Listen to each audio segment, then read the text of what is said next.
Hello friends, welcome to April Investments. Please read the disclaimer before proceeding to the video content. இந்த வீடியோல Airflow Rail Technology Limited SME IPO ஓட complete analysis பத்தி பார்க்கலாம். இந்த company December 1998ல incorporate பண்ணிருக்காங்க and இவங்க Indian ரயில்வேஸ்க்கு ரோலிங் ஸ்டாக் காம்போனன்ட்ஸ் மேனுஃபேக்சர் பண்ணிட்டு இருக்காங்க. இந்தியன் ரயில்வேஸ்க்கு மட்டும் இல்லாம இந்த rolling stock components aerospace and defence செக்டார்லயும் ரீசென்ட் டைம்ஸ்ல ரொம்பவே அதிகமா யூஸ் ஆகிட்டு இருக்கு. இந்த கம்பெனி இவங்களோட ப்ராடக்ட் போர்ட்ஃபோலியோவை 3 பிளாட்ஃபார்ம்ஸா பிரிச்சிருக்காங்க. இதுல ஃபர்ஸ்ட் பிளாட்ஃபார்ம் ரயில் கார் பாடின்னு சொல்லியிருக்காங்க. இந்த ரயில் கார் பாடி பிளாட்ஃபார்ம் மூலியமா metro, nose cone, side wall, roof assembly, underframe assembly இந்த மாதிரி நிறைய சப்வெர்டிகல்ஸ் வச்சிருக்காங்க. அண்ட் செகண்ட் பிளாட்ஃபார்ம் பாத்தீங்கன்னா ரயில் இன்டீரியர்ஸ். இந்த ரயில் இன்டீரியர்ஸ்ல door control panels, longitudinally mounted aluminium extruded panels இந்த மாதிரி நிறைய சப்வெர்டிகல்ஸ் வச்சிருக்காங்க. அண்ட் தேர்ட் வெர்டிகல் பார்க்கும்போது காம்போசிட்ஸ்னு சொல்லியிருக்காங்க. நிறைய ரயில்ஸோட பாடி பேனல்ஸை காம்போசிட்ஸ் மெட்டீரியல் யூஸ் பண்ணி மேனுஃபேக்சர் பண்ணிட்டு இருக்காங்க. இந்த 3 பிளாட்ஃபார்மே ரீசென்ட் டைம்ஸ்ல நல்லாவே டெவலப் ஆகிட்டு இருக்கு. ரீசெண்டா இந்த கம்பெனி நிறைய இன்டீரியர் ப்ராஜெக்ட்ஸை கம்ப்ளீட் பண்ணிருக்காங்க. இந்த கம்பெனி கம்ப்ளீட் பண்ண இன்டீரியர் ப்ராஜெக்ட்ஸ் பார்க்கும்போது ஸ்ரீலங்கன் DEMU mainline coaches, Agra Kanpur metro, RRTS, Vistadome coaches, train 18, Vande Bharat கோச்சஸ்னு புரிஞ்சுக்கலாம். இது எல்லாமே ரொம்பவே பாப்புலர் ஆகிட்டு இருக்கு. ரோலிங் ஸ்டாக் காம்போனன்ட்ஸ் மட்டும் இல்லாம இந்த கம்பெனியோட அடிஷனல் சர்வீசஸ் பாத்தீங்கன்னா seating options, passenger accessibility, climate control and interior டிசைனும் பண்ணிட்டு இருக்காங்க. இவங்களோட கஸ்டமர் பேஸ் பாத்தீங்கன்னா இயர் கேட்டகரியில ஸ்ட்ராங்கா டெவலப் ஆகிட்டு இருக்கு. கரண்டா கஸ்டமர்ஸ் பார்க்கும்போது Dellner, BMRCL, Medha, BEML, Indian railways, Bombardier, Technoware, Titagarh wagons, சீமென்ஸ்னு சொல்லிருக்காங்க. லாஸ்ட் ஃபினான்ஷியல் இயர்ல பார்க்கும்போது இந்த கம்பெனில 281 எம்ப்ளாயிஸ் ஒர்க் பண்ணிட்டு இருக்காங்க. Next segment wise business revenues பத்தி பார்க்கலாம். ஃபினான்ஷியல் இயர் 25ல பார்க்கும்போது ரயில்வே ரோலிங் ஸ்டாக்ஸ்ல இருந்து 64.54% ஆஃப் ரெவன்யூஸ் வந்திருக்கு. And aeronautical, defence and other செக்டார்ல இருந்து 35.46% ஆஃப் ரெவன்யூஸ் வந்திருக்கு. Next product wise business revenues பத்தி பார்க்கலாம். ஃபினான்ஷியல் இயர் 25ல பாத்தீங்கன்னா ட்ரெயின் மெட்டீரியல்ஸ்ல இருந்து 45.81% ஆஃப் ரெவன்யூஸ் வந்திருக்கு. அண்ட் ட்ரெயின் 18 சீட்ல இருந்து 28.71% ஆஃப் ரெவன்யூஸ் வந்திருக்கு. அண்ட் ரிமைனிங் ப்ராடக்ட்ஸ்ல இருந்து சிங்கிள் டிஜிட் ரெவன்யூஸ் தான் ஜெனரேட் ஆகிட்டு இருக்குதுன்னு புரிஞ்சுக்கலாம். Next customer wise business revenues பத்தி பார்க்கலாம். ஃபினான்ஷியல் இயர் 25ல பாத்தீங்கன்னா கவர்மெண்ட் ப்ராஜெக்ட்ஸ்ல இருந்து 64.54% அண்ட் நான் கவர்மெண்ட் ப்ராஜெக்ட்ஸ்ல இருந்து 35.46% ஆஃப் ரெவன்யூஸ் வந்திருக்கு. இதுல இருந்து இந்த கம்பெனிக்கு கவர்மெண்ட் அண்ட் பிரைவேட் செக்டர்ல இருந்துமே ஸ்ட்ராங்கான ரெவன்யூ ஜெனரேட் ஆகிட்டு இருக்குதுன்னு புரிஞ்சுக்கலாம். ஓவரால் இந்த கம்பெனியோட பிசினஸ் போர்ட்ஃபோலியோ ஸ்ட்ராங்கா டெவலப் ஆகிட்டு இருக்கு. நெக்ஸ்ட் ஃபினான்ஷியல் இன்ஃபர்மேஷன் பத்தி பார்க்கலாம். இந்த கம்பெனியோட ஃபினான்ஷியல் இயர் 25 ஓட ஃபினான்ஷியல் இன்ஃபர்மேஷன் மட்டும் தான் கொடுத்திருக்காங்க. Assets, total income, profit after tax எல்லாமே நல்லாவே இம்ப்ரூவ் ஆகிட்டு இருக்கு. அண்ட் டோட்டல் பாரோயிங்ஸ் பாத்தீங்கன்னாலும் ரொம்பவே கம்மியா தான் மெயின்டைன் பண்றாங்க. இந்த ரீசன்னால இந்த கம்பெனியோட ஃபினான்ஷியல் இன்ஃபர்மேஷனுக்கு நான் பாசிட்டிவ் ரேட்டிங் கொடுத்திருக்கேன்.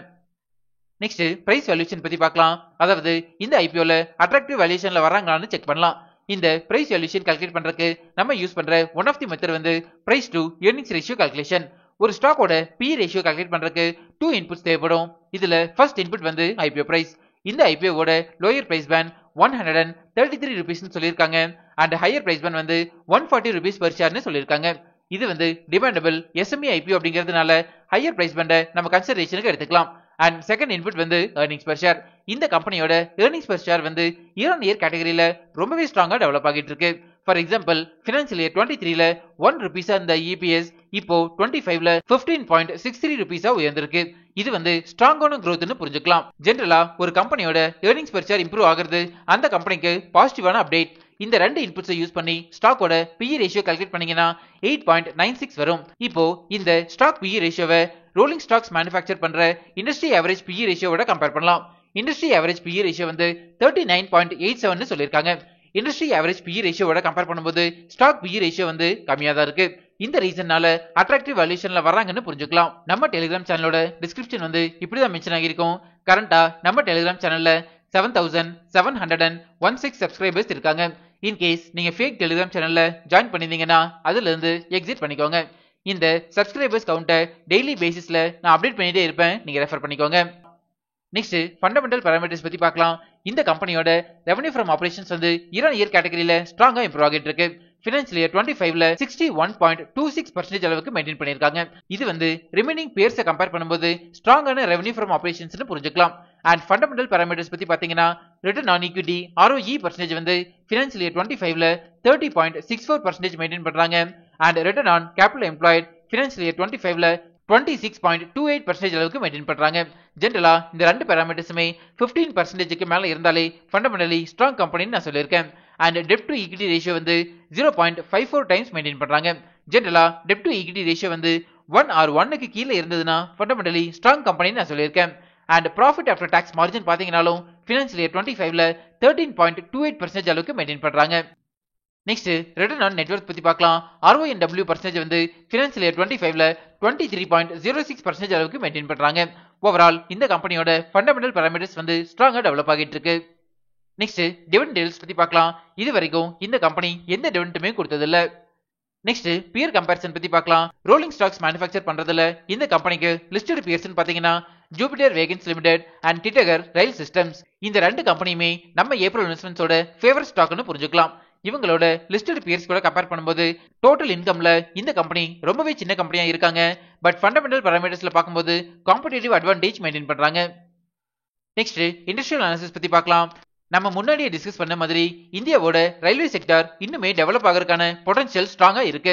அதுக்கு ஏத்த மாதிரி நம்ம கவர்மெண்ட்டும் இந்தியன் ரயில்வேஸ்க்கு அதிகமான இன்ஃப்ராஸ்ட்ரக்சர் பட்ஜெட் ஒதுக்கிட்டு இருக்காங்க.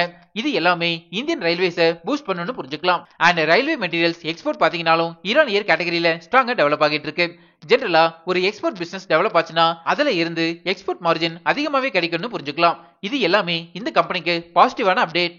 நெக்ஸ்ட் ரிஸ்க் ஃபேக்டர்ஸ் பத்தி பார்க்கலாம். நான் அனலைஸ் பண்ண வரைக்கும் இந்த கம்பெனில மேஜர் ரிஸ்க் ஃபேக்டர்ஸ் எதுவுமே கிடையாது.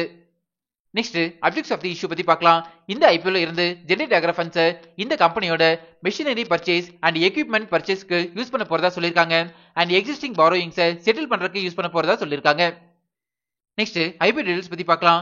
இந்த ஐபிஓ செப்டம்பர் 11 சப்ஸ்கிரிப்ஷனுக்கு ஓபன் ஆகுது அண்ட் 15 க்ளோஸ் ஆகுது. Face value 10 rupees per share சொல்லியிருக்காங்க. அண்ட் ஒரு லாட்டுக்கு 1000 ஷேர்ஸ் வரைக்கும் நீங்க அப்ளை பண்ணலாம். இந்த ஐபிஓ வந்து கம்ப்ளீட்டாவே ஃப்ரெஷ் இஷ்யூ தான். இவங்களோட டோட்டல் இஷ்யூ சைஸ் வந்து 91.10 crores சொல்லியிருக்காங்க. அதாவது ரொம்பவே சின்ன ஐபிஓ தான். நெக்ஸ்ட் இம்பார்ட்டன்ட் டைம்லைன் பத்தி பார்க்கலாம். இந்த ஐபிஓட டென்டேட்டிவ் அலாட்மெண்ட் வந்து செப்டம்பர் 16 நமக்கு தெரிஞ்சிடும். நம்ம April investments Telegram and Instagram சேனல்ல நான் லிங்க் அப்டேட் பண்றேன், நீங்க ரெஃபர் பண்ணிக்கோங்க. இந்த ஐபிஓட டென்டேட்டிவ் லிஸ்டிங் டேட் வந்து செப்டம்பர் 18. நெக்ஸ்ட் ப்ரொமோட்டர் ஹோல்டிங் பத்தி பார்க்கலாம். ப்ரீ இஷ்யூ ஷேர் ஹோல்டிங் வந்து 74.40% அளவுக்கு மெயின்டைன் பண்றாங்க. And post issue share holding வந்து 54.2% அளவுக்கு மெயின்டைன் பண்றாங்க. யூசுவலா போஸ்ட் இஷ்யூ ஷேர் ஹோல்டிங் வந்து 75%க்கு கீழே இருந்ததுன்னா ஸ்டாக் லிஸ்ட் ஆகி 1 இயருக்கு அப்புறம் ஸ்ட்ராங் செல்லிங் பிரஷர்ல வராதுன்னு புரிஞ்சுக்கலாம். நெக்ஸ்ட் ஏர்ஃப்ளோ டெக்னாலஜி ஐபிஓட ஏப்ரல் இன்வெஸ்ட்மெண்ட்ஸ் ரிப்போர்ட் கார்டு பத்தி பார்க்கலாம். Company portfolio, financial results, fundamentals and price வேல்யூஷனுக்கு பாசிட்டிவ் ரேட்டிங் கொடுத்திருக்கேன். பியர் கம்பேரிசனுக்கு நெகட்டிவ் ரேட்டிங். இஷ்யூ டைப் வந்து கம்ப்ளீட்டாவே ஃப்ரெஷ் இஷ்யூவா இருக்கிறதுனால positive rating. And business risk ஃபேக்டர்ஸ்க்கு பாசிட்டிவ் ரேட்டிங் கொடுத்திருக்கேன். கரண்டா இந்த ஐபிஓ வந்து 166 rupees பாசிட்டிவ் ஜிஎம்பில ட்ரேட் ஆகிட்டு இருக்கு. அதாவது ஆல்மோஸ்ட் 115% அளவுக்கு லிஸ்டிங் கெயின் கொடுக்கறதுக்கான சான்சஸ் அதிகமாவே இருக்கு. பட் இந்த ஜிஎம்பி வேல்யூ வந்து நிஃப்டி 50யோட ஃபிளக்சுவேஷன்ஸ்க்கு ஏத்த மாதிரி மாடிஃபை ஆகும்னு புரிஞ்சுக்கலாம். இந்த ஜிஎம்பி வேல்யூவோட டைம் டு டைம் அப்டேட்ஸை நம்ம டெலிகிராம் சேனல்ல நான் ஷேர் பண்ணிட்டே இருப்பேன், நீங்க ரெஃபர் பண்ணிக்கோங்க. ஃபைனலா நான் வந்து இந்த எஸ்எம்இ ஐபிஓல என்னோட ஃபேமிலி மெம்பர்ஸோட 2 டிமேட் அக்கௌண்ட்ல இருந்து நான் அப்ளை பண்ண போறேன். இவங்களோட ப்ராஜெக்ட்ஸ் அண்ட் ஃபியூச்சர் ஸ்கோப் எல்லாமே ரொம்பவே பாசிட்டிவா இருக்கு. அண்ட் யூசுவலா நான் எப்பவுமே ரயில்வே இண்டஸ்ட்ரி மேல பாசிட்டிவா தான் இருக்கேன்.